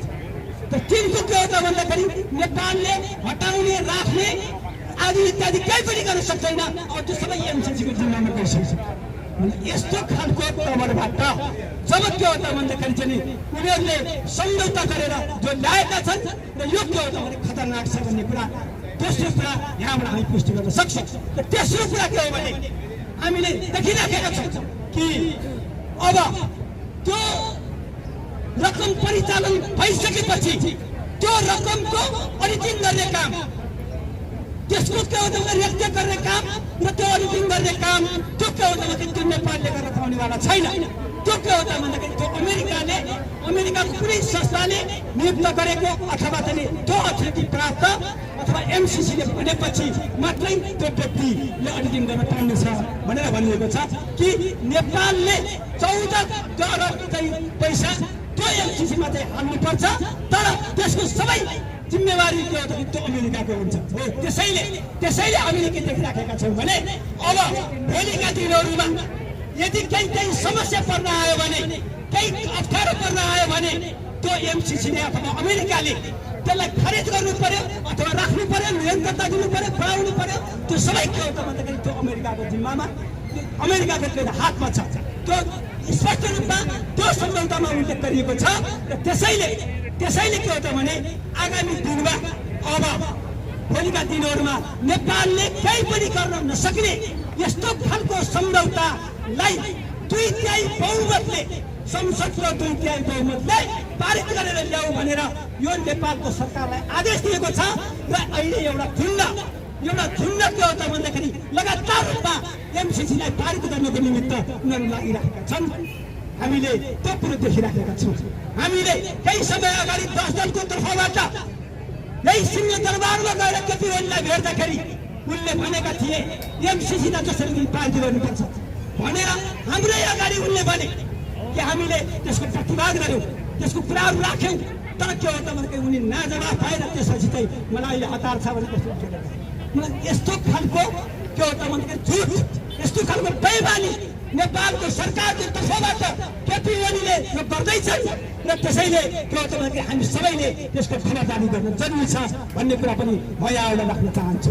हामीले देखिराखेका छौँ अहिले थुप्रै साथीहरूले, थुप्रै सङ्घ संस्थाहरूले, थुप्रै व्यक्तित्वहरूले यो एमसिसीको विरोधमा हामीले गरिराखेको कार्यक्रमप्रति ऐक्यबद्धता जनाउनु भयो। कतिपयले बोल्नुभयो र कयौँ के भन्दाखेरि बोल्नको निमित्त यहाँ तयार हुनुहुन्छ। हामीले देखिराखेका छौँ। त्यो मात्रै होइन, एमसिसीको खारेजीको विरोधमा यही ठाउँमा लगातार सङ्घर्ष गर्ने युवा विद्यार्थीहरू अहिले पनि यहाँ मैले देखिराखेको छु। ती युवा विद्यार्थीहरूले यहाँ एमसिसी खारेजीको नारा लाउँदाखेरि त्यो सङ्घर्ष गर्दाखेरि आवाज बुलन्द गर्दाखेरि उहाँहरूमाथि दमन गरियो र कयौँ साथीहरूलाई घाइते बनाइयो र कयौँ साथीहरूलाई जेलमा लगेर थुनियो, कयौँलाई यातना दियो। यस्तो खालको के हो त भन्दाखेरि कायरतापूर्ण तवरबाट जुन दमन गर्ने कामहरू यो सरकारले यो राज्यले जो गरेको छ त्यो के हो त भन्दाखेरि जति हामीले खबरदारी गरे पनि जति दुत्कारे पनि त्यो के हो त त्यो अपुरै हुन्छ। त्यसैले म के हो त आम देशभक्तहरूलाई, आम देशवासीहरूलाई, आम राष्ट्रप्रेमीहरूलाई, युवाहरूलाई म के अनुरोध गर्न चाहन्छु भने हामीले सशक्त रूपमा आफ्नो देशको बचाउनको लागि फेरि पनि त्यो आवाज बुलन्द गर्न जरुरी छ र उहाँहरूले गरेको आन्दोलनप्रति म सबैलाई सलाम गर्न चाहन्छु। हत्या गरिएको छ हो, यसबाट के पुष्टि हुन्छ भने संसदीय व्यवस्था कति खतरनाक छ भन्ने कुरा हामीले त्यहीँबाट देख्छौँ। त्यसैले नेपालको संविधान, नेपालको यो संसदीय व्यवस्था यो खराब व्यवस्था भनेको यही हो। त्यसैले बिचमा जुन कुराहरू आउँछन् त्यसको एकमुष्ट हल भनेको नयाँ जनवादी क्रान्ति हो, नयाँ जनवादी व्यवस्था हो, नयाँ जनवादी सत्ता हो र नयाँ जनवादी संविधान हो। त्यो भएर मात्रै हामीले नेपाली जनताको हक हित र अधिकारलाई सुनिश्चित गर्न सक्छौँ, राष्ट्रियताको जगेर्ना गर्न सक्छौँ र हक र हित र अधिकारको निमित्त हामी त्यो अगाडि बढ्न सक्छौँ। यो देशको विकास हुन्छ र सारा नेपालीहरूले आफ्नो रोजीरोटीको व्यवस्था गर्न सक्छन्। त्यसैले यो संसदीय संविधान जुन छ, संसदीय कानुन जुन छ र संसदीय व्यवस्था जुन छ यसलाई ध्वस्त गरेर आगामी दिनमा नेपाली जनताको हक हित र अधिकारको सुनिश्चित गर्ने, नेपाली जनताको हक हितलाई ग्यारेन्टी गर्ने र राष्ट्रिय स्वाधीनताको रक्षा गर्ने त्यस्तो खालको राज्य निर्माण गर्नको निमित्त हामी अगाडि बढेको खण्डमा मात्रै नेपाली जनताहरूले सुख पाउनेछन् र नेपाली जनताहरूको हक हित र अधिकारको ग्यारेन्टी हुनेछ। एमसीसी राष्ट्रघात हो, योसँग दुईटा कुरा हामीले भन्ने गरेका थियौँ। एउटा, यो अमेरिकी सैन्य रणनीति आइपीएसको अङ्ग हो। अमेरिकी रक्षा मन्त्रालयका हरेक रिपोर्टले, हरेक प्रतिवेदनले यो आइपीएसको अङ्ग हो भनेर स्थापित गरेको छ। अमेरिकाको नेतृत्वहरू विभिन्न बेलामा नेपालमा आउँदाखेरि पनि यो आइपीएसकै अङ्ग हो भनेर बकाइदाका साथ भनिसकेपछि यो कुरा स्पष्ट भएको छ। अर्को विवाद छ, एमसीसी सम्झौताभित्रका अन्तर्निहित विषयवस्तुहरू छन् जो हाम्रो देशको संविधान भन्दा, हाम्रो सार्वभौमिकता भन्दा केही माथि रहेर ती सम्झौताहरू गरिन खोजिँदैछ। म यो विषयमा आदरणीय नेतृत्वहरूले, 10 दलीय संयन्त्रका नेता आदरणीय नेतृत्वहरूले राखिसक्नु भएको छ। म के भन्न चाहन्छु भने एकजना पञ्चायतको मण्डले पञ्चायतका मण्डले एकजना अहिलेका अर्थमन्त्री, तिनको नाम पनि हामीले आउँदैन, पञ्चायत हुँदा तिनी मण्डले थिए, प्रजातन्त्रमा तिनी चाहिँ प्रजातान्त्रिक भए, अहिले राता भएर तिनी सिंहदरबार छिरेका छन्। तिनी कुनै पनि राजनीतिक पार्टीको सदस्य पनि होइनन्। राजनीतिक पार्टीभित्रको जवाबदेहिताको बारेमा पनि तिनलाई थाहा छैन। तर एमसीसीको विषयमा उनले एमसीसी सम्झौता भन्दा 14वटा अरू सम्झौताहरू गरिएको छ। त्यो सम्झौता नेपाली जनताको बीचमा राखिएको छैन। त्यो सम्झौता नेपाली जनताले जान्न पाउनुपर्छ कि पर्दैन? नेपालको सार्वभौम संसदभन्दा माथि, संसदको सर्वोच्चता भन्दा माथि रहेर ती दलालले, त्यो अमेरिकी दलाल युवराजले संसदको सर्वोच्चतालाई मिचेर नीति तथा कार्यक्रममा एमसीसीको कार्यक्रम सिधै लिएर आएका छन्। हामी यतिखेर भनिराखेका छौँ, सम्पूर्ण युवा विद्यार्थीको तर्फबाट म 10 दलको आदरणीय नेतृत्वलाई भन्न चाहन्छु, हामीलाई कुनै पनि पार्टीको झण्डाले रोक्ने छैन, कुनै जार्गनले रोक्ने छैन, कुनै पनि हामीलाई आग्रह पूर्वाग्रहले रोक्ने छैन। तपाईँले एमसीसी विरुद्धको अभियान थालनी गर्नुहोस्, तपाईँहरू त्यसको नेतृत्व लिनुहोस्, हामी त्यसको पछाडि गोलबन्द भएर त्यो अभियानमा लाग्नेछौँ। राष्ट्रिय स्वाधीनताको रक्षाका निमित्त हामी लड्न तयार हुनेछौँ। म केही दिन अगाडि तपाईँलाई स्मरण गर्न चाहन्छु, हामी शान्तिपूर्ण आन्दोलनमा थियौँ। हामीले सोसियल डिस्टेन्स कायम गरेर आन्दोलन सुरु गरेका थियौँ। तर मलाई त्यो आन्दोलनमा 2-4 दिनदेखि अगाडिदेखि नै टार्गेट गरिएको थियो र 12 जना पुलिसले झन्डै 3 मिनट मलाई सडकमा मृणासन्न हुने गरी पिटे। मलाई 3 चोटि टाउकोमा चोट लाग्यो, दुईचोटि मेरो टाउकोमा चोट लाग्दा मेरो आँखा बन्द भयो। तेस्रोचोटि म ढले। ट्रमा सेन्टर र अन्नपूर्ण न्युरोमा विभिन्न चरणको उपचारपछि मेरो हात फ्र्याक्चर भएको छ, कम्मर मुनि केही समस्या छ। म आज सडकमा आएको छु तपाईहरुसँग। म तपाईहरुलाई विश्वास दिन चाहन्छु, युवा विद्यार्थीको तर्फबाट फेरि पनि भन्न चाहन्छु, म सत्तारूढ अनरा समितिको केन्द्रीय सदस्य हो, तर म एमसीसी को विरुद्धमा तपाईको ब्यानरमा आएर म उभिने छु। तपाईले शासन गरेको लडाई, तपाईले शासन गरेको लडाईमा म लड्न तयार भएर अगाडि उभिने छु। तपाईलाई म राष्ट्रिय स्वाधीनताको लडाईको कमान्डर स्वीकारेर म अगाडि बढ्ने प्रण व्यक्त गर्दछु। अस्ति शुक्रबारको दिन दुईटा अचम्मको घटना घटेछ। शुक्रबारको दिन स्विडेनको राजधानी स्टकहोल्ममा अमेरिका, जर्मनी, बेलायत, जापान, अस्ट्रेलिया, क्यानाडा, स्विडेन र नर्वेका सांसद, सत्तापक्षीय सांसदहरू भेला भएछन्। उनीहरूको नेतृत्व युएस सेनेटर मार्को रुबियोले गर्नुभएको रहेछ। उहाँहरूले के गर्नुभएछ त भन्दाखेरि एउटा नयाँ अलायन्स गठन गर्नुभएछ। त्यो अलायन्सको नाम हो inter parliamentary alliance on China. चीनको सम्बन्धमा अन्तर संसदीय एउटा अलायन्स मोर्चा, आज हाम्रो जस्तो मोर्चा छ त्यस्तो मोर्चा बनाउनु भएछ। त्यो मोर्चाको दुईवटा उद्देश्य रहेछ। एउटा उद्देश्य भनेको चीनलाई ताइवान, तिब्बत र हङकङ गरेर विखण्डन गर्ने एउटा उद्देश्य। अर्को उद्देश्य जुन चीनका पक्षमा लागेका देशहरू छन्, बीआरआईको पक्षमा लागेका देशहरू छन्, तिनलाई एमसीसीमा ल्याउने र यदि एमसीसीमा ल्याउन उनीहरू आउन नमानेको खण्डमा त्यस्ता देशहरूलाई यी 8 राष्ट्रहरूले अब आर्थिक सहयोग नगर्ने भन्ने निर्णय गर्नुभएछ। त्यही अन्तर्गत विगत 60 वर्षदेखि नेपालमा कार्यरत जिटिएड भनौँ, अहिले जीआइजेड भन्छ, त्यो जीआइजेड र जर्मनीको पुरस्कारमा सम्बन्धित ब्याङ्क केएफडब्ल्यू अब नेपालबाट फर्केर जाँदैछ। आदरणीय जनसमुदायहरू, अमेरिकाले त हामीले एमसीसी नमानेपछि अमेरिका त दिँदैन। अब अमेरिकाले यी 8 राष्ट्रहरूलाई पनि अब नेपाललाई सहयोग नगराई, यो नेपाल भनेको चाइनाको पिछलग्गो राष्ट्र हो, त्यसकारण यसलाई सहयोग नगर भनेर अब भन्ने कार्य चाहिँ यो इन्टर पार्लियामेन्ट्री अलायन्सले गर्दैछ। आम जनसमुदायहरू, अब भन्नुहोस् हामी कस्तो अवस्थामा छौँ भने हिजो इन्दिरा गान्धीले सोभियत संघसँग 20 वर्ष सैनिक सम्झौता गरेको धारमा इन्दिरा गान्धीले पाकिस्तानलाई टुक्राएर बङ्गलादेश बनाउने र सिक्किमलाई खाने काम गरिन्। आज मोदीले अमेरिकासँग सम्बन्ध अलायन्समा बसेर नेपाललाई खाने काम गर्दैछ।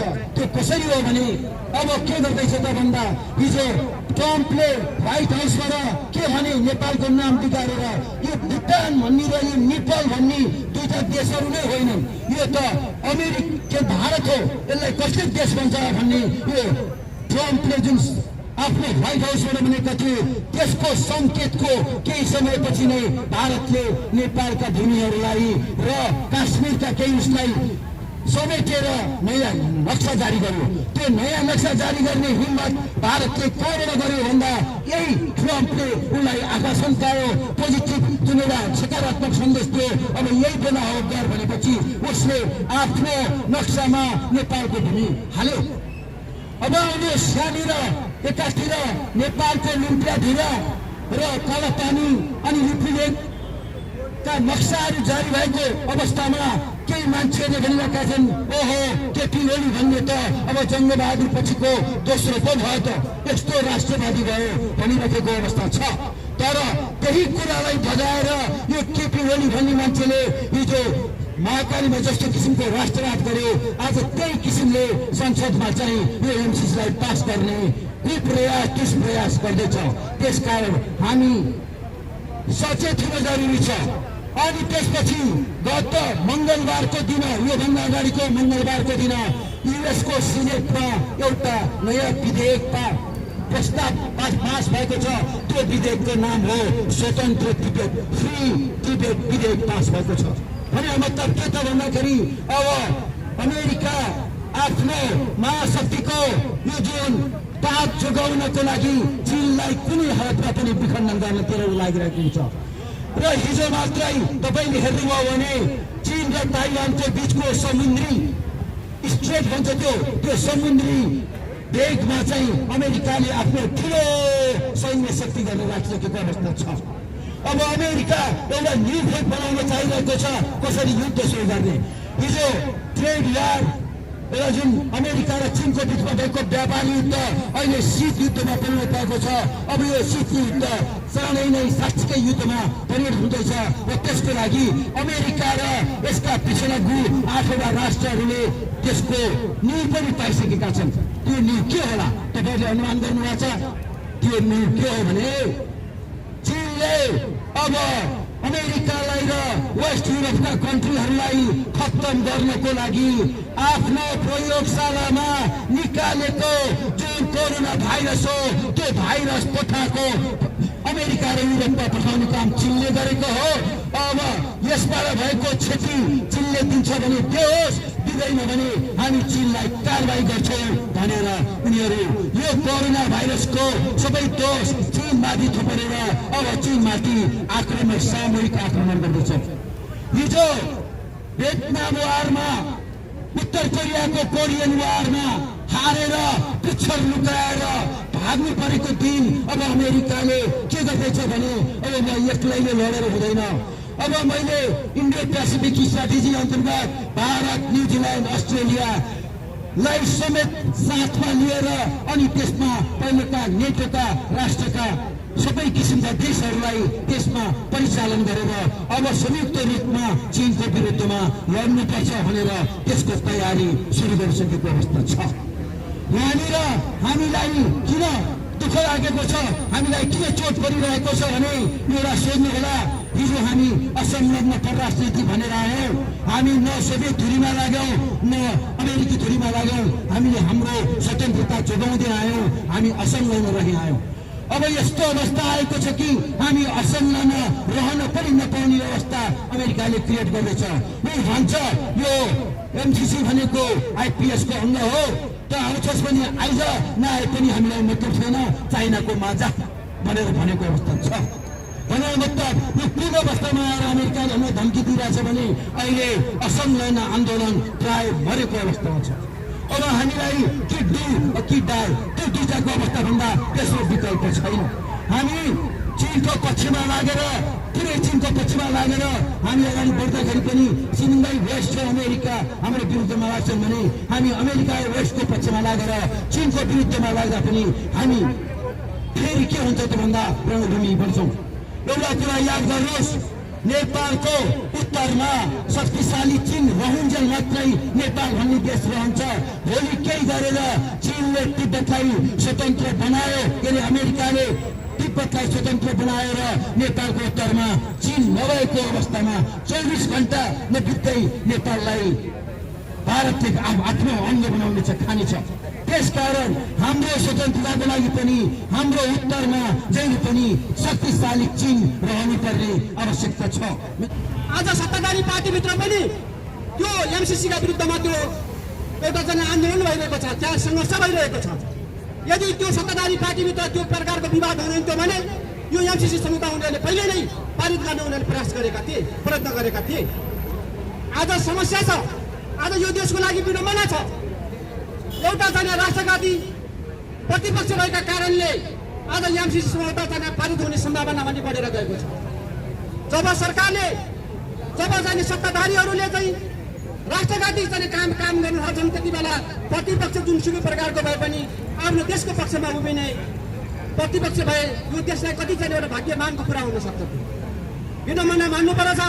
आज सत्ताधारी पार्टीभन्दा आज प्रतिपक्ष पार्टी एक कदम अगाडि गएर यो समझौतालाई छिटै पारित गर्नुपर्छ भन्ने पक्षमा छ। यो हाम्रो देशको लागि धेरै दुःखको कुरा हो, यो हाम्रो राष्ट्रियताको लागि धेरै दुःखको कुरा हो। र हामीलाई यो लाग्दछ कि राष्ट्रघातीहरूको दिन प्रतिदिन संख्या बढिरहेको अवस्था छ कि यो देशमा चाहिँ लेनदेन दर्जीहरू बढिरहेका छन् कि उनीहरूले चाहिँ एक मिलोमतो गरेर चाहिँ यहाँ चाहिँ समाजवादीहरूलाई निम्ताउने प्रयत्न गरिरहेका छन्। किन उनीहरूले यस्तो गरिरहेका छन् भन्ने हामीलाई त्यो अचम्म लागिरहेको छ। त्यसकारण हामीले के भन्न खोजिरहेका छौँ, एमसीसी सम्झौता सबै प्रकारले गलत हुन्छ भन्ने हाम्रो भनाइ छैन। सहयोगहरू सबै प्रकारले गलत हुन्छ भन्ने हाम्रो भनाइ छैन। सहयोगहरूका जब शर्तहरू हुन्छन् तिनी शर्तहरूलाई हामीले हेर्ने गर्नुपर्छ। समुदायहरूका शर्तहरू हुन्छन्, सन्धिका शर्तहरू हुने गर्दछन्, तिनीहरूलाई हामीले हेर्ने गर्नुपर्छ। सन्धिहरूका शर्तहरू 1950 को सन्धि हामीले हेर्दछौँ, हामीले चाहिँ सुगौली सन्धिलाई हेर्ने गर्दछौँ र अरू कैयौँ हामीले चाहिँ सीमा सम्बन्धी जल सम्बन्धीका कैयौँ सन्धि समझौतालाई हेर्ने गर्दछौँ। तिनीहरूले हाम्रो राष्ट्रियताको विषयलाई कति चाहिँ असर पारेका छन् भन्ने कुरालाई हामीले हेर्नुपर्छ। नेपालमा अहिलेसम्म भएका सबै सन्धि समझौताहरूले नेपालको राष्ट्रियतामाथि जोखिम पैदा गरेका छन्, उनीहरूले सङ्कट पैदा गरेका छन्। त्यो सङ्कट पैदा गरेका कारणले एमसीसी पनि त्यो एउटा लाइनमा आयो। त्यो लाइनमा आएका कारणले हामीले यसको चाहिँ विरुद्धमा कुरा उठाएका छौँ। यसलाई हामीले मनोरञ्जनको कुरा गरिरहेका छैनौँ। यो कुरा स्वयं अमेरिकी अधिकारीहरूले बताएका छन्। अमेरिकाका चाहिने भियतनामको चाहिने एउटा भ्रमणमा रहेको बेलामा त्यहाँको चाहिने साइक राज्य मन्त्रीले यो भनिन् कि चाहिने एमसीसी समझौता चाहिँ नेपालको सन्दर्भमा चाहिँ एउटा चाहिने हिन्द प्रशान्त चाहिने एउटा चाहिँ रणनीतिको एउटा अङ्गको रूपमा त्यो रहेको छ भन्ने उनले त्यहाँ व्यक्त गरिन्। अनि नेपालकै भ्रमणमा आएको बेलामा अर्को चाहिने त्यहाँको चाहिने एउटा चाहिने यो एसियाली चाहिने दक्षिण एसियाको चाहिने जुन मामिलालाई हेर्ने चाहिँ उनीहरूको चाहिने उपसहायक मन्त्री उसले चाहिँ नेपालमा भ्रमण गरिरहेको बेलामा उनले के भने यो एउटा चाहिँ एमसीसी त्यो रणनीतिको लागि हिन्द प्रशान्त चाहिँ रणनीतिको लागि यो एउटा महत्त्वपूर्ण एउटा सुरुवात हो भनेर उनले त्यहाँ भनेका छन्। अनि कसरी हाम्रो सरकारले यो कुरा बोल्दछ यो एमसीसी समझौता होइन भनेर अमेरिकाले चाहिँ त्यो कुराहरू चाहिँ यहाँ ल्यायो। जब त्यो कुरा ल्याइरहेपछि उनीहरूका अधिकारीहरूले त्यो बोले, उनीहरूका मन्त्रीहरूले त्यो कुरा बोले, उनीहरूको राज्यले त्यो कुरा बोल्यो। त्यो बोलिसकेपछि हाम्रो देशमा चाहिँ नेपाली जनतालाई आँखामा छाला हाल्दै यो चाहिँ एउटा सहयोग हो भन्ने कुराहरू उनीहरूले गरिरहेका छन्। हामीलाई अचम्म लाग्दछ कि प्रतिपक्षी दलका मान्छेहरूले पनि यो कुरा आफ्नो अन्तर्वार्तामा भनेका रहेछन्, उनीहरूले यो कुरा राखेका रहेछन् कि हाम्रो चाहिने देशको चाहिने जुन एउटा अन्तर्राष्ट्रिय जुन छवि हो, जुन विश्वनेता यो यदि एमसीसी चाहिँ पारित भएन भने त्यो समुदाय त्यो चाहिने विश्वनेतामा चाहिँ समस्या पैदा हुन्छ भनेर उनीहरूले भनेका रहेछन्। ठिक छ, यदि चाहिँ यो देशको सार्वभौमता चाहिँ खतरामा पर्दाखेरि हाम्रो चाहिँ विश्वनेता चाहिँ कमजोर हुन्छ भने त्यो कमजोर होस् न। हामीले चाहिँ अमेरिकाको साकुल्य भएर बाँचिरहनु पर्दैन। हामीले हाम्रो देशको चाहिँ हाम्रो देशलाई चाहिँ एउटा पर्यटन स्थल बनाउने र हाम्रो देशलाई चाहिँ एउटा हाम्रो परराष्ट्र नीतिका हाम्रो जुन अवसरमा परराष्ट्र नीति हो त्यो परराष्ट्र नीतिलाई चाहिँ उनीहरूले आफ्नो चाहिँ एउटा चाहिँ खेमामा लगेर हामीले हाम्रो संविधानका विरुद्धमा जान मिल्दैन। सरकार संविधानका विरुद्धमा गइरहेको छ, प्रतिपक्ष संविधानका विरुद्धमा गइरहेको छ। संविधानको कुन धारामा लेखेको छ असमान्य परराष्ट्रका नीतिको विरुद्धमा जानुपर्छ भनेर सरकारले त्यो कार्य गरिरहेका कारणले हामीले यो एमसीसी समझौताका विरुद्धमा हामीले काम गर्नु परेको छ र यसमा हामीले सबै शक्तिहरूलाई ऐक्यबद्ध बनाएर हामीले लिने प्रयत्न गर्नुपर्छ। हामीले सबै प्रकारका प्रयासहरू गर्नुपर्छ। यो लडाइँ राष्ट्रियताको लडाइँ अन्तिमसम्म जारी हुन्छ, यो अनन्तकालसम्म जारी रहन्छ। म तपाईँहरूलाई एउटा घटनाको स्मरण गराउन चाहन्छु।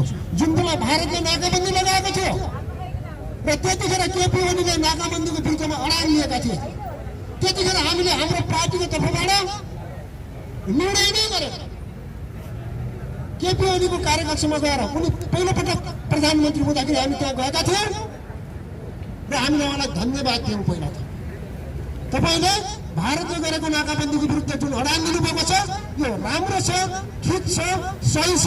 त्यसो भए उनीहरूलाई तपाईँलाई पहिलो कुरो धन्यवाद छ।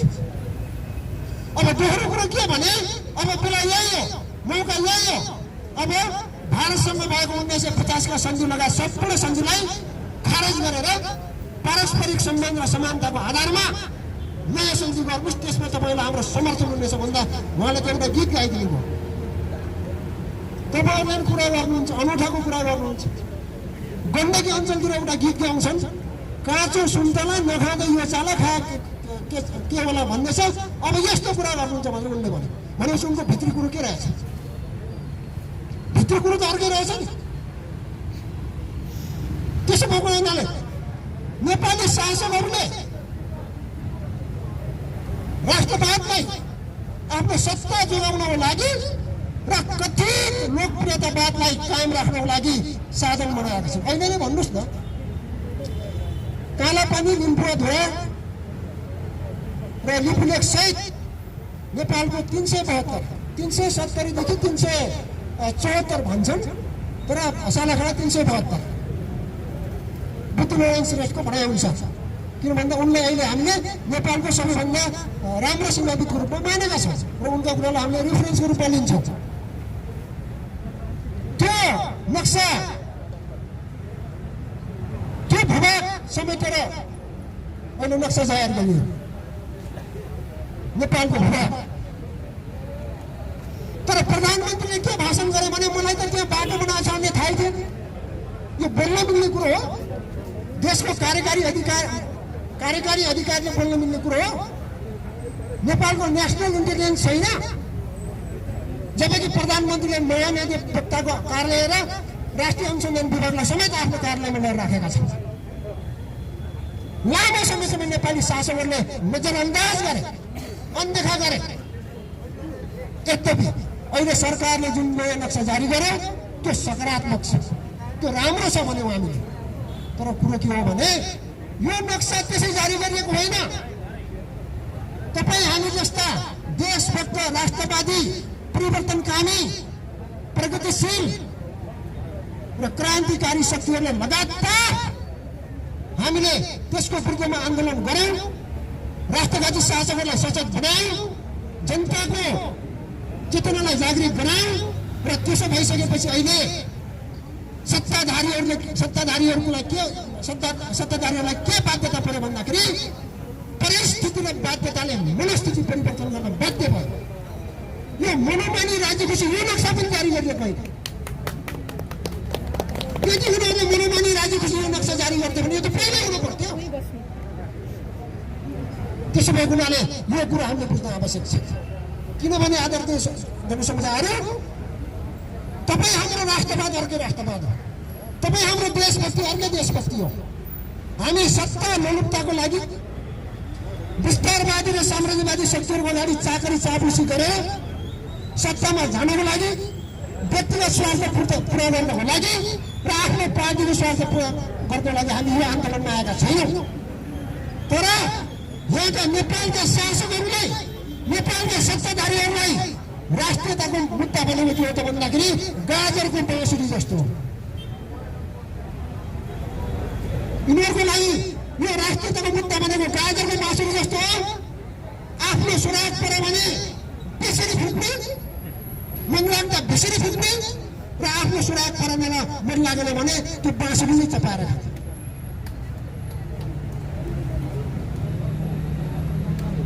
हामीले यहाँ कुरो बुझ्नु पर्दछ। लिपुलेक, लिम्पुवा र कालो पानी चाहिँ समेटेर नक्सा जारी गर्ने, तर भारतको सहमति नलिएसम्म लागू नहुने र मूलत अमेरिकी साम्राज्यवादले भारतीय प्रयोजनको लागि नै कथित ट्रान्समिसन लाइन, विद्युत प्रसारण लाइन, अनि त्यसपछि कथित चाहिँ तपाईँको यातायात अथवा राजमार्ग गराउने जुन चाहिँ योजना छ, त्यो योजनालाई आफ्नै पार्टीभित्र त्यत्रो विरोध हुँदै अर्थ मन्त्रालय र अर्थमन्त्री मार्फत चोर बाटोबाट एमसिसीका प्रोग्रामहरू, कार्यक्रमहरू घुसाएर ल्याउने। यहाँभन्दा चाहिँ तपाईँको पाखण्डी, यहाँभन्दा चाहिँ तपाईँको लाजमर्दो अवस्था के हुन्छ? त्यसो भएको हुनाले त्यो चाहिँ तपाईँको महाका के अरे लिम्पुवा, काला पानी र लिपुलेकलाई समेटेर बनाइएको नक्सामा देखाएको राष्ट्रवादलाई यिनीहरूले चाहिँ तपाईँको गाजरको बाँसुरी बनाएर एमसिसीमा चपाएर खाँदैछ। यो कुरा हामीले बुझ्न आवश्यक छ। आदरणीय जनसमुदायहरू, यो 54 अरबको प्रोजेक्ट हो। अघि पनि एकजना मित्रले भन्नुभयो, सायद हाम्रो सुवेदीजीले हो, लोकनारायण सुवेदीजीले, मिलेनियम च्यालेन्ज कर्पोरेसन। त्यसबाटै के बुझिन्छ भने मिलेनियम मिन्स अङ्ग्रेजीमा मिलेनियम भनेको 1000 वर्ष, थोरै होइन। 1000 वर्षसम्मको कार्यक्रम यदि यो पृथ्वी रहेछ र पृथ्वीमा मानव जाति रहेछ भने यो कार्यक्रम लागू गरियो है। मिलेनियम च्यालेन्ज कर्पोरेसन भनेको यो चाहिँ उनीहरूको निगम भयो। त्यो निगम मार्फत नेपालमा फेरि अर्को कार्यक्रम बनायो, अरू देश पनि बनाएको छ, त्यसलाई पनि एमसिसी नै भन्छ, तर त्यसको चाहिँ फुल फर्म फरक हुन्छ। मिलेनियम च्यालेन्ज कम्प्याक्ट भनेर भन्छ। सहस्राब्दी चुनौती निगम अन्तर्गत सहस्राब्दी चुनौती सम्झौता चाहिँ नेपालसँग गर्यो। अनि त्यो मिलेनियम च्यालेन्ज कम्पेयर अन्तर्गत फेरि के खडा गर्यो? MCA खडा गर्यो, मिलेनियम च्यालेन्ज अकाउन्ट। पैसा जम्मा गर्ने क्या, खाता खोलायो क्या है। त्यो मिलेनियम च्यालेन्ज अकाउन्ट अन्तर्गत के हुन्छ भन्दा काम हुन्छ। र अझै पनि साथीहरूले चर्चा गर्नुभयो, नेपालका सत्तामा रहेका र विपक्षमा रहेका दलालहरू सबै ठाउँमा राखेका छ। अमेरिका इन्डियाले चाहिँ तपाईँको नेपालका पार्टीहरू, मूलतः सत्ताधारी पार्टीहरू, विपक्षमा रहेका पार्टीहरू र नागरिक समुदाय र कथित बुद्धिजीवीहरूलाई पनि तपाईँको राखेका हुन्छ उनीहरूको पक्षमा। तपाईँहरूले आजभोलि पनि हेर्नु होला, आज पनि एकजना चाहिँ बुजुर्ग पूर्व प्रशासकको चाहिँ तपाईँको लेख आएको छ है। यिनीहरू मरेर टुप्पोदेखि पैतालासम्मको पोल लगाएर MCC को चाहिँ तपाईँको पक्षमा लेखिराखेका छ। यसमा धेरै कुरो भन्नै पर्दैन। नेपालको संविधानसँग बाजिन्छ कि बाजिँदैन, नेपालको सार्वभौमसत्तालाई यसले खान्छ कि खान्न, यो त सबै हामीले बुझिसक्यौँ। मुख्य यसमा ध्यान दिने दुईवटा कुरा हो। एउटा कुरा त के हो भने मिलेनियम च्यालेन्ज कम्पेयर जुन चाहिँ प्रोजेक्ट नेपालमा सञ्चालन हुन्छ 5 वर्षको लागि, त्यो प्रोजेक्ट त 5 वर्षमा सिद्धिने भयो मानौ, यो लागू भयो भने। तर मिलेनियम च्यालेन्ज कर्पोरेसन सिद्धिन्छ? सिद्धिन्न। त्यो त अघि नै पनि भनियो, त्यो त 1000 वर्षसम्मको लागि रहन्छ। एउटा कुरा यो। र अर्को अझ महत्त्वपूर्ण कुरो त के त भन्दाखेरि अमेरिकी रक्षा मन्त्री, अमेरिकी परराष्ट्र मन्त्री र अमेरिकी चाहिँ राजदूत नेपालको लागि अमेरिकी राजदूतले प्रश्नसँग भनेका छन् कि यो MCC भनेको IPS इन्डो पेसिफिक स्ट्राटेजी पहिला बराक ओबामाको पालासम्म ट्रान्स अटलान्टिक स्ट्राटेजी थियो, प्रशान्त महासागर वारपार। तर अहिले के भयो त भन्दाखेरि तपाईँको डोनाल्ड ट्रम्पको पालामा आइसकेपछि त्यो ओबामाको पालाको ट्रान्स अटलान्टिक स्ट्राटेजीलाई बदलेर इन्डो पेसिफिक स्ट्राटेजी बनायो। त्यो भनेको अफ्रिकाको पूर्वी छेउदेखि मडागास्कर भन्नुहोस् न, मडागास्करदेखि लिएर कहाँसम्म भन्नुहुन्छ भने अस्ट्रेलियाको उत्तरसम्म यो जोडेर उनीहरूले के गर्यो भन्दाखेरि या। र इन्डो पेसिफिक स्ट्राटेजी भनेको के हो त भन्दाखेरि अहिले आर्थिक रूपले, सैनिक रूपले र टेक्नोलोजीको रूपले चाइनाले चाहिँ तपाईँको अमेरिकालाई टक्कर दिएर त्यो अहिले व्यवहारमै देखियो। अहिले कोरोना भाइरसमा पनि चाइनाले त्यसलाई ट्याकल गरिसकेर आफ्नो चाहिँ इकोनोमीलाई रिभाइभ गरिसक्छ। तर आज अमेरिकामा चाहिँ तपाईँको 20 लाखभन्दा बढी सङ्क्रमित भइसक्यो, 1 लाखभन्दा बढी मरिसक्यो। र अबको 2035 सालसम्म China first economy, America second economy र इन्डिया थर्ड इकोनोमी हुन्छ भन्ने चाहिँ आकलन छ। त्यसो भएको हुनाले इन्डो पेसिफिक इकोनोमी के हो त भन्दाखेरि स्ट्राटेजी भनेको सैनिक गठबन्धन हो। एक प्रकारले यो अमेरिका र युरोपको बिचमा, पश्चिमी युरोप र अमेरिका बिचमा जुन चाहिँ उसा नेटो छ, नर्थ अटलान्टिक ट्रिटी अर्गनाइजेसन, त्यसकै के हो त भन्दाखेरि अर्को रूप हो। प्रश्न यो सैनिक गठबन्धन हो। त्यसो भएको हुनाले यस्तो सैनिक गठबन्धनमा नेपाल जस्तो असंलग्न परराष्ट्र नीति लिएको देश, त्यति मात्र होइन, चीन र भारत जस्तो शक्तिशाली छिमेकीहरूको बिचमा रहेको देश, कि हामी इजरायल हो। इजरायल सानो देश भए पनि त्यो वास्तवमा अमेरिकाको सेटेलाइट स्टेट हो र इजरायलले आफ्ना सबै छिमेकीहरूलाई शत्रु घोषणा गरेर 24 घण्टा चाहिँ तपाईँको लडाइँको लागि तयार गरेर बसेको छ। कि नेपालले त्यसो गर्न सक्छ? चाइना र इन्डियालाई शत्रु राष्ट्र घोषणा गरेर वार गर्न सक्छ? सक्दैन। त्यसो भएको हुनाले यो कुरो प्रष्टै छ आदरणीय जनसमुदायहरू। र अर्को कुरो के महत्त्वपूर्ण छ भने किन यसरी हेप्छन् साम्राज्यवादीहरूले, किन यसरी हेप्छन् भन्नुहोस् त? किन यसरी हेर्छु भन्दाखेरि नेपाल यस्तो देश हो, यो देशमा 15 पञ्चवर्षीय योजना लागू हुँदैछ।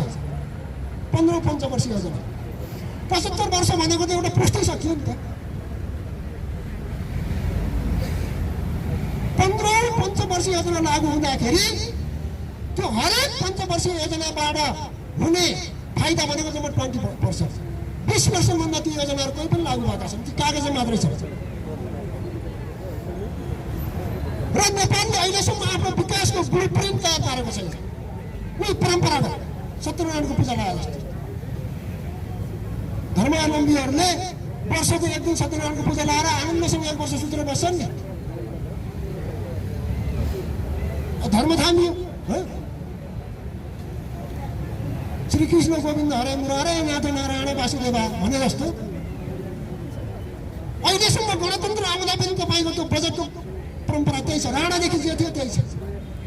किन भन्दा यो देशका अर्थमन्त्री अघि पनि एकजना भाइले चर्चा गर्नुहुन्थ्यो, गणौला जस्ता त प्रधानमन्त्री छन्, गोरी गाँठे जस्ता प्रधानमन्त्री छन्, गणौला जस्ता अर्थमन्त्री छन्। कुनै राजनीतिक उत्तरदायित्व छैन, कुनै पार्टीप्रति चाहिँ उत्तरदायित्व छैन, कुनै जनताप्रति उत्तरदायित्व छैन। त्यसो भएको हुनाले यो अवस्था आएको। तपाईँले घरमा भान्सा तयार नपार्ने, बिहान के खाने, बेलुका के खाने, दिउँसो के खाने भनेर तपाईँले तयार नपार्ने, अनि विदेशीले दिएको खाना खानु परेन। भएको त्यही हो। आदरणीय जनसमुदायहरू, अझ एउटा अनौठो कुरो त के छ भने म तपाईँहरूलाई कोटै गर्छु। सायद यो मैले जहाँसम्म मैले पढेरै ल्याएको, यो अहिलेको नेकपा छ नि, डबल नेकपा, नेपाल कम्युनिस्ट पार्टी, यसको त नाम मात्रै कम्युनिस्ट पार्टी हो। र त्यसमा ओलीले प्रश्न पनि पारेका छन्, ढाँट्नुपर्ने कुरो पनि छैन। यो कम्युनिस्ट भन्ने नाम त हाम्रो ब्रान्ड हो। र तपाईँहरू नझुक्किनु होला, हामी चाहिँ आइडियोलोजिकल कम्युनिस्ट पनि होइन, हामी पोलिटिकल कम्युनिस्ट हो। भने मतलब पहिला कम्युनिस्ट पार्टी नाम राख्यो, राख्दा त्यसैको अन्तर्गत आउँदै त्यही पार्टी दर्ता गरियो, त्यही पार्टीलाई जनताले समर्थन गर्यो, त्यही भएर चाहिँ छोड्नु नसकेको भने हो क्या है। त्यति हुँदाहुँदै पनि यो डबल नेकपाले आफ्नो दस्तावेजमा के लेखेको रहेछ भन्नुहुन्छ भने यस्तो लेखेको रहेछ, आजको साम्राज्यवादी विश्वको मुकाबिला गरेर भनेको त्यही नेकपा नेपालमा समाजवाद यथार्थ बनाउन चाहन्छ। यो हेर्नुहोस् त, हुन त यो संविधानमा समाजवाद देखे पनि त्यो आउने बेला छैन। किन भन्दा उसमा त्यसको चाहिँ प्रस्तावनामा संविधानप्रति के अरे समाजवादप्रति प्रतिबद्ध रहने भनेको छ। तर उता गएर फेरि के लेखेको छ राज्यको उसमा चरित्रमा समाजवाद उन्मुख भनेको छ। उन्मुख भनेको संस्कृतमा मुख फर्काउने, यसरी मुख फर्काउने भन्यो। समाजवाद ल्याउने होइन, समाजवादतर्फ मुख फर्काएर बस्ने मात्रै। व्यवहारमा त के लागू गर्ने हो, पुँजीवादको पनि निकृष्ट रूप नवोदारवादी दलाल पुँजीवाद चाहिँ लागू गर्ने। र त्यो दलालीको काम आज सरकारले गरिरहेको छ, अरू खोज्दै जान पर्यो। तपाईँले ओम्नीलाई हेर्नुहोस्, तपाईँले यो अर्को यतिलाई हेर्नुहोस् है, वाइट बडीका कुरा हेर्नुहोस्, सेक्युरिटी प्रिन्टको कुरा हेर्नुहोस् है। त्यसो भएको हुनाले आफ्नो दस्तावेजमा त्यस्तो लेख्ने एकातिर, तर के भन्दाखेरि तपाईँको साम्राज्यवादको कार्यक्रमलाई बिना लाज शरम चाहिँ तपाईँको टाउको माथि चलाएर बोकेर हिँड्ने है। तर आज साम्राज्यवाद कति निर्मम, कति आततायी र कति हस्तक्षेपकारी हुने रहेछ भन्ने कुरो एमसिसीले देखाएको छ। अर्को कुरै छोडिदिनुहोस्, नेपाली नागरिकले त्यो जाहिर खानै पाउँदैन। त्यहाँ जाहिर खाने मान्छेको नागरिकता सोध्नै पाइँदैन, तिम्रो नागरिकता कुन हो भनेर सोध्नै पाइँदैन। त्यसो भएको हुनाले हाम्रो चुनौती के हो त भन्दाखेरि यहाँका आफूलाई जान्ने हुन् भन्ने, आफूलाई विद्वान हुन् भन्ने जति पनि तत्त्वहरू छन्, यी सबैले के गरेका छन् भन्दाखेरि दलाली गरेर। किन भन्दा अमेरिकाले उनीहरूलाई पेड गर्छ, खुवाउँछ, उनीहरूलाई सुविधा दिन्छ। त्यसो भएको हुनाले अब कुरो के छ भन्दाखेरि अन्तिम कुरो, आज नेपालको राज्य सरकारको कुरो होइन है, गभर्मेन्ट होइन। गभर्मेन्ट त राज्यको एउटा के हो, अङ्ग मात्रै हो।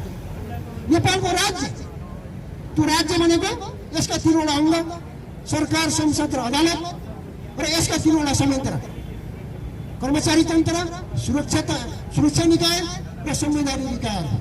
यी सबै के हुन् भन्दाखेरि राष्ट्रघाती हुन्, जनघाती हुन्, भ्रष्टाचारी हुन्, नातावादी हुन्, कृपावादी हुन्।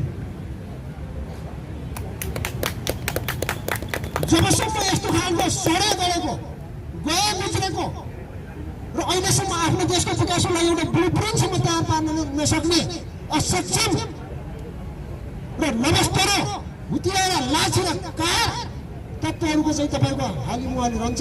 राज्यको स्थिति यस्तै हुन्छ।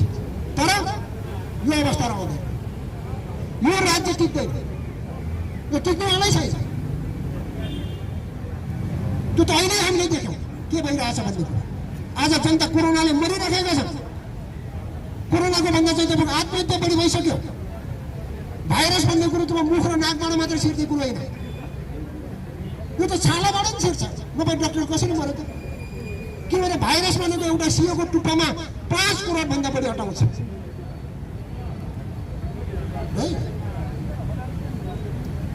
र आज संसारमा सबभन्दा धेरै मान्छे चाहिँ तपाईँको क्यान्सरबाट मरेका छन्। त्यसपछि चाहिँ तपाईँको चुरोटको लत भएका मान्छेहरू मरेका छन्। त्यसपछि रक्सीको लत भएका मान्छेहरू मरेका छन्। त्यसपछि एड्स भएर मरेका छन्। अनि त्यसपछि टिबी भएर मरेका छन्। ब्लड प्रेसर के अरे हार्ट एट्याक र तपाईँको ब्रेन स्ट्रोक भएर मरेका छन्। तर कोरोनाले सबभन्दा कम मान्छे मरेका छन्। यसको मतलब हामीले हेलचेडाइ गर्नुपर्छ भन्ने कुरो होइन। किन भन्दा यो श्वास प्रश्वासबाट सर्ने रोग भएको हुनाले र यो चाहिँ तपाईँको छिटो सर्ने भएको हुनाले। तर यसले चाहिँ तपाईँको जो अरू रोगबाट पीडित छन् उसलाई मात्र हानि छ। जस्तो कि कमजोर मान्छेलाई झिँगाले पनि लात्ता नहालेर पल्टाउँछ भन्ने जस्तो। त्यसो भएको हुनाले हामी सम्पूर्ण वामपन्थी क्रान्तिकारी देशभक्त र परिवर्तनकामी जनताहरूको दायित्व अब योभन्दा कैयौँ गुणा अगाडि बढ्यो। अब पनि यो राज्यको विरुद्धमा यो त सिम्बोलिक मात्रै हो, त साङ्केतिक मात्रै हो। यस्तो खालको चाहिँ आन्दोलन मात्र हाम्रो चाहिँ उद्देश्य पुरा हुँदैन। त्यसो भएको हुनाले यो कथित दलाल पुँजीवादका पृष्ठपोषक शासकहरूको ठाउँमा हामीले चाहिँ तपाईँको जनगणतन्त्र स्थापना गर्नुपर्छ, वैज्ञानिक समाजवाद स्थापना गर्नुपर्छ, जहाँ राज्यले शिक्षा, स्वास्थ्य र रोजगारीको चाहिँ तपाईँको जिम्मा लिन्छ। यीबाट युवतीले कसरी काम गर्छ, बुढापाका र केटाकेटीको हेरविचार हुन्छ। त्यस्तो राज्य हामीले ल्याउन चाहेको र हामी लगातार त्यस दिशामा अगाडि बढ्दै जाउँ र हामीलाई कसैले पनि रोक्न सक्ने छैन। त्यो दिन हामीले सके आफ्नै जीवनकालमा ल्याउनेछौँ, नत्र भने हाम्रो भावी सन्ततिले ल्याएरै सक्नेछ।